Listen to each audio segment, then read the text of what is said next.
What's up, fellow audio nerds? This is CJ with Prodigy Creations, and today we're going to be looking at the CLA classic compressors from Waves. These were developed in partnership with the professional mix engineer Chris Lord-Alge, hence where they get the name CLA. These are compressors modeled after physical analog compressors that have been used by many professional audio engineers for many years. You've no doubt heard some songs that these compressors were used for.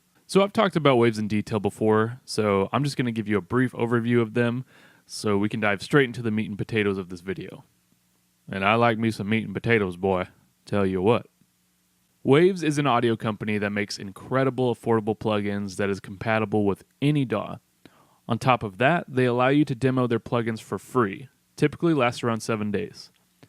And on top of that, if there's something you'd like to purchase from Waves, I have provided a link down below in the video description that will take 10% off your next purchase from Waves. It doesn't have to be any of these compressors I'm going over today, guys. This is going to go towards any purchase you make at Waves. That's my gift to you for checking out this video. I appreciate you taking the time out of your day to do that. Alright guys, let's just dive straight into this and see what we got going on here.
Just want to give a quick shout out to where these multitracks came from. There's this awesome website called duelingmixes.com.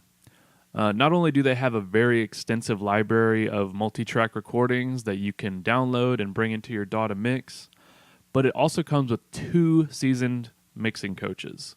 These guys both get the same song to mix, and you get to see how each of them mixes it personally. Then, of course, you get the same multitrack recordings to mix yourself. And based on what you learned from the other 2 guys, you get to implement all the different tricks and tips that they taught you, or not. You can mix it however you want. I will also provide a link down in the video description to that website if you're interested in learning more. So I'm going to start off by going over the CLA 2A. It's so hard to choose a favorite with this bundle, but this one is definitely up there for me. And that's because it's so stinking easy to use. It has 2 knobs, okay? That's all you have to worry about using this compressor. It's got one that clamps down on your audio, the peak reduction knob, and then the other that serves as your makeup gain, the gain knob. That's it. You don't have to worry about attack, release, ratio, any of that crap. It's all fixed. I would highly recommend this compressor if you're new to compression and it still confuses you. And the cool thing is that if you wanted to buy this one individually, I see this thing on sale for $29 pretty regularly. So, if you're lucky enough to go onto Waves right now and see that it's on sale for $29, don't forget about the link that I provided in the video description to get 10% off of that $29, and you can get even cheaper than that. Okay, guys, I'm going to solo these 2 guitar tracks. Both of them have the CLA 2A on them. I'm going to play it, and then I'm going to disable them, and then bring them back in to see what it's really doing.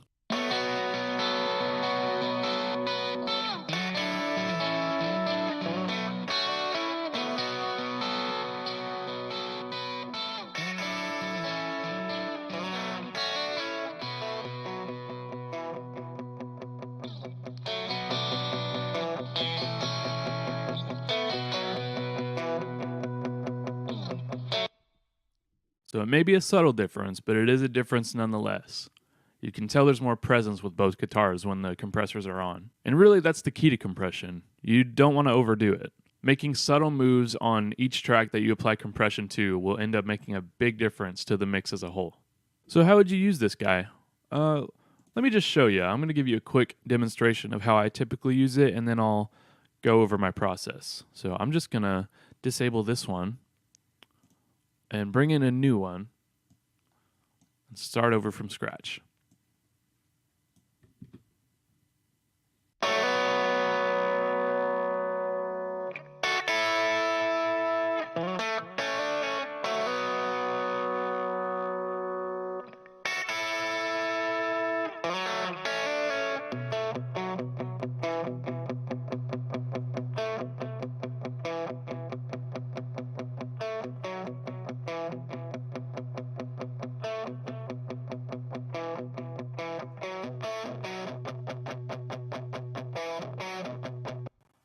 All right, that's it. That's all I had to do. So let's listen to see what difference it's making.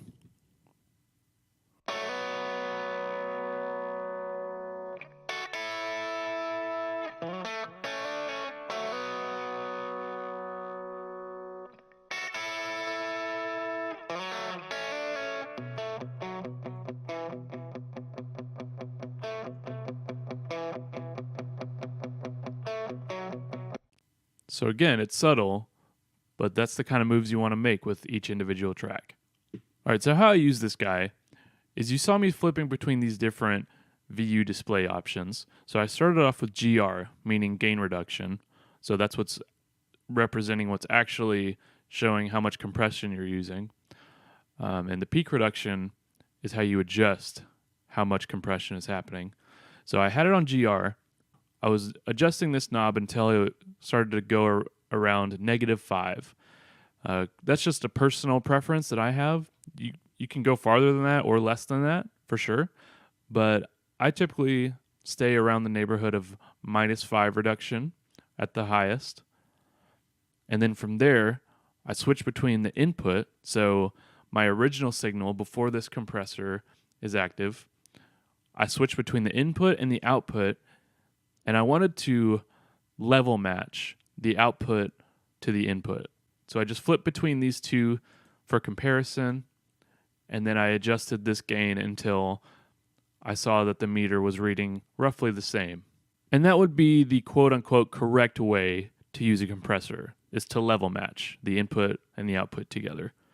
This is a rule I follow most times, but, you know, sometimes rules are made to be broken, right? Especially if we're doing a rock song. At the end of the day, it's all about what sounds good. If you're new to compression, though, this is probably the best formula for now. Now, I mentioned earlier you don't have to worry about ratio, and that's true. It's at a fixed setting, but there are two different options here. If you see the switch here, you got a compress option and a limit option. These are fixed ratio settings. So the fixed setting on compress mode is a 3-to-1 ratio, and the fixed position on limit is a 100-to-1 ratio. So it's either one extreme or the other, guys. Then one other thing I want to mention before moving along is this analog section. You can see it has 3 different options. You got 50 hertz, 60 hertz, or off. And these buttons here are actually modeled after the humming noise of the power current that the physical analog compressors supposedly had. So this is definitely more of a taste kind of thing, whether you use it or not. Honestly, 9 times out of 10, I haven't been able to hear a difference that these things have made, so I just tend to set it on off. Okay, guys, we're going to move on to the next compressor, the CLA 3A. I feel like I've seen this before, but where? Oh, right, like 10 seconds ago when we were looking at the 2A, right? I mean, look at them. They're practically twins. In fact, if you were to read the manuals written by Waves on both of these compressors, there's virtually no difference between them. Everything I explained about the 2A is exactly how you would operate a 3A. So what gives? There's a supposed difference in tone. Waves recommends this on bass-heavy instruments like the kick drum or the bass guitar. So as you can see, I've dragged both the 3A and the 2A to this bass track. I'm going to solo it, and we're going to put this to the test to see if the 3A actually does sound better on bass instruments like Wave suggests. So let's start off with the 3A, and then somewhere along the line I'll disable it and bring in the 2A, and we'll compare the two.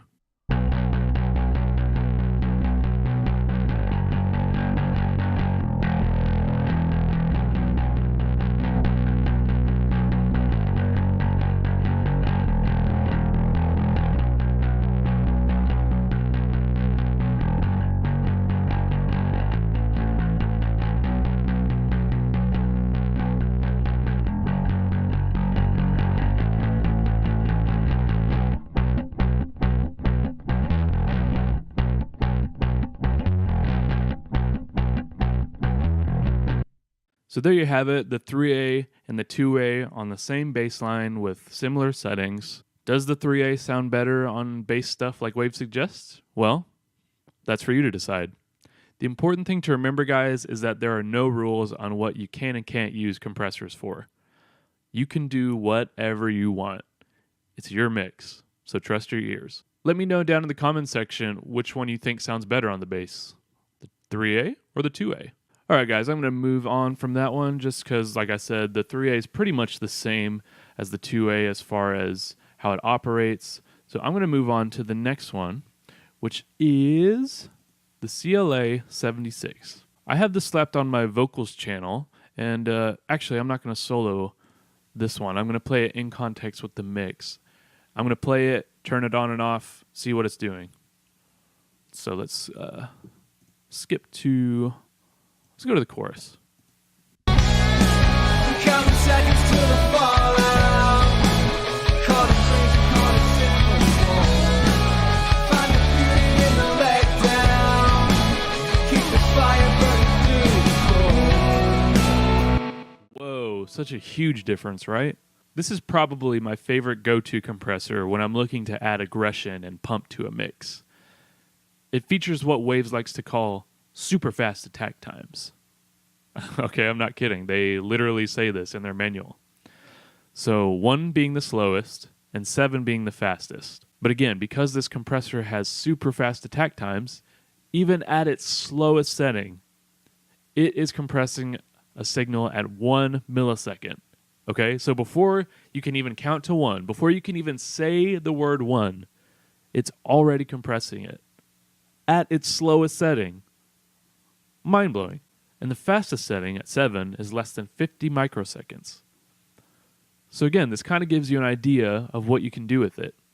It's aggressive, so I love to use it on vocal tracks that are very aggressive, like this rock vocal. You know, it was already pretty aggressive as it was, so I thought, hey, why not add more aggression to it?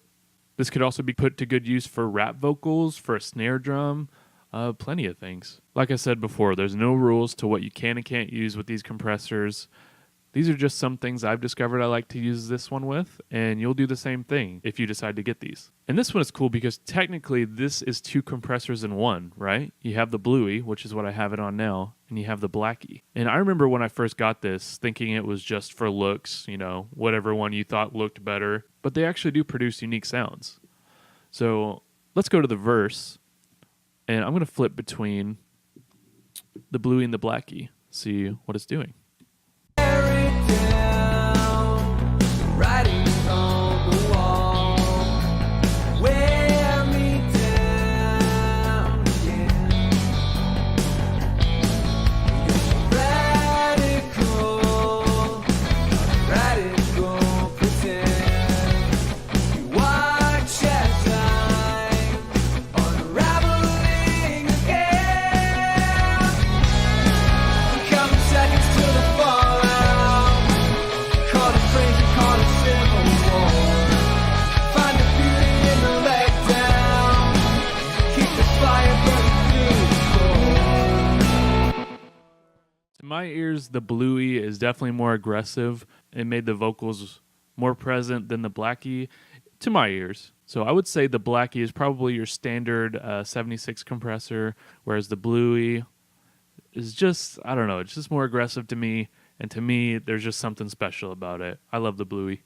So as you can see, this one has a little bit more control than the 2A and the 3A. You do have adjustable attack and release times. And you also have different ratio options. So you have 4, 8, 12, 20. And one of my personal favorites, when it fits, is the all button mode. So what does the all button mean? Well, if you were to have a physical component of this compressor, you would be able to actually push all 4 of these buttons down together to add just super, super aggressive compression. And that's what this all buttons mode is for, is it's replicating the sound as if all 4 of these buttons were pressed down together. And as you can see, that's what I used on this vocal track because I just thought it sounded rockin' and rollin'. So that's pretty much it, guys. Just wanted to give you a brief overview of this bundle from Waves. I really like it. I've only bought 2 bundles from Waves, and this is one of them because I thought it was worth it. and I've definitely used it on every mix since I've decided to buy the bundle. Really adds character to your mix, for sure. So let me hear from you guys. What do you think about these compressors? Leave a comment down below. If you have these already or you don't have them but you know about them, what do you think about them? Do you think they live up to the hype or do you think they're overrated? And if you don't have them, what's your initial impression on them? Could you see yourself using these? Write down any opinion you want down there, guys. It's free. And again, don't forget about that 10% off discount down below in the video description to take 10% off your next purchase from Waves. Thanks so much for tuning in, guys. Stay tuned for more. Thank you.